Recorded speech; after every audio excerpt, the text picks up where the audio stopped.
Be vitiated. Without objection. Thank you, Mr. President.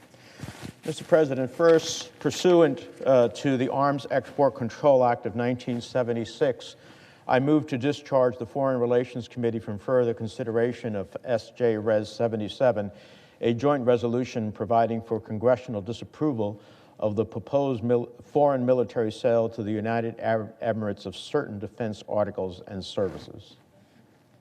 The motion is pending. Thank you, Mr. President. Mr. President, today I am asking our colleagues to stand up for two very important principles. One is the congressional oversight over arms sales abroad.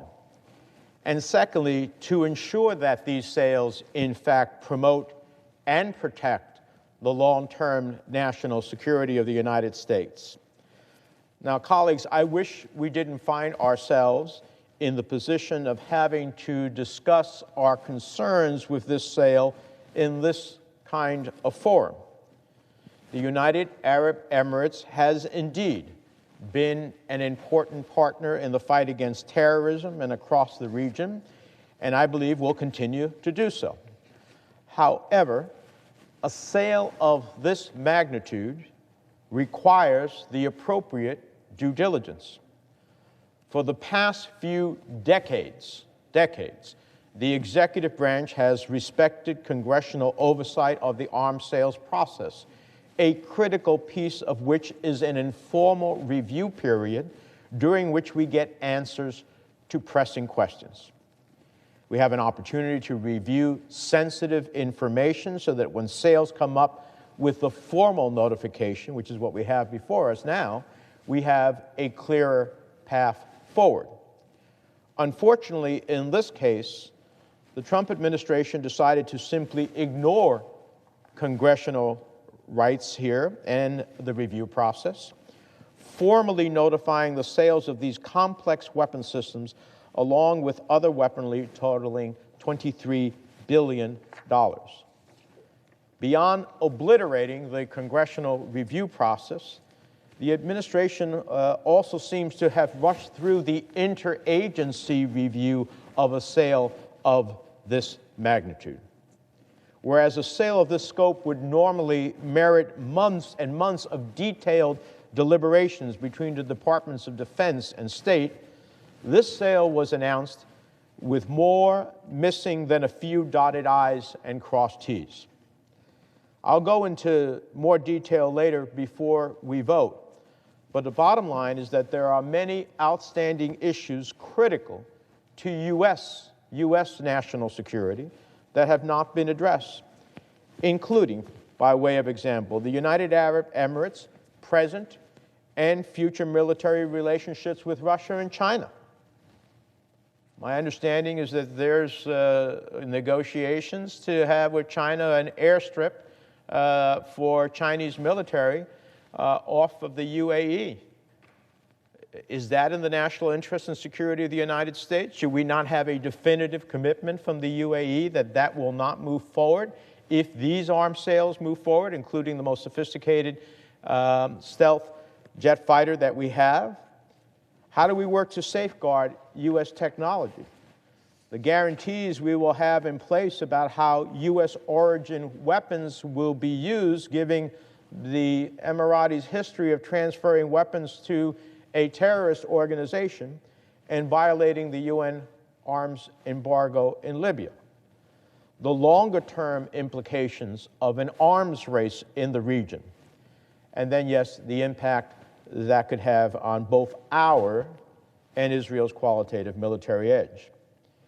If we aren't going to be willing to ask these questions, then we have to think about the magnitude of the sale without caring about the consequences.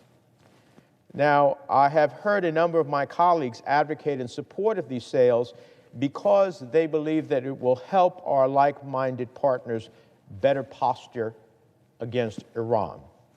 Now, no one is more clear-eyed in this chamber or has pursued Iran and its threat of nuclear weapons more than I.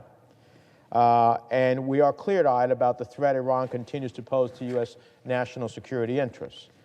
But we have yet to understand exactly what military threat the F-35s or armed drones will be addressing vis-a-vis Iran.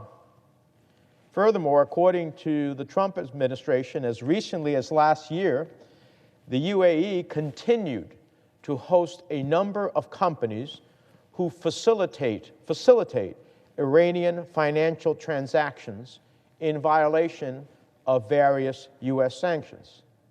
So Iran is a threat, but you're helping them facilitate U.S. financial transactions. Not that I said so, but the Trump administration said so.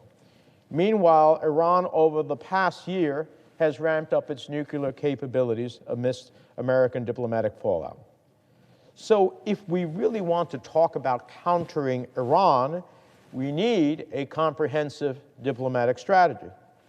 Arming partners with complex weapon systems that could take years to come online is not a serious strategy to confront the very real and timely threats from Iran. I've also heard from some of our colleagues who argue that if we do not sell these weapons, the UAE will turn to China and Russia. Well, let's be clear. They already do. They already do. Our own Department of Defense Inspector General recently reported that the UAE may be funding the Russian mercenary Wagner Group in Libya. UN reporting implicates the UAE's use of Chinese-manufactured drones in violation of the UN arms embargo, also in Libya. So while I absolutely agree that we have to counter Chinese and Russian influence in the region, again, this requires a real strategy, not simply more arms. Isn't this a conversation and a commitment that we should get from the UAE in writing as part of such an arms sales? We don't have that. Furthermore, if we go forward with these sales yet deny similar requests to countries like Qatar or Saudi Arabia, where will they go for their advanced weaponry to keep pace? And what reaction will Iran have to them? And do we really think we can sell this just to the UAE and not have those other countries come knocking on our door and start a very sophisticated arms race in a tinderbox of the world? Finally, let me be very clear. I applaud the Abraham Accords as a historical turning point for Israel and the Arab world. These new formal relationships have the possibility to transform the region much more broadly, bringing peace, stability, and prosperity for people who desperately want and deserve it. But as the administration and the Emiratis have continued to stress, these sales are not a reward, nor are they part of these accords. So why can't we take a little more time to really assess the best way forward?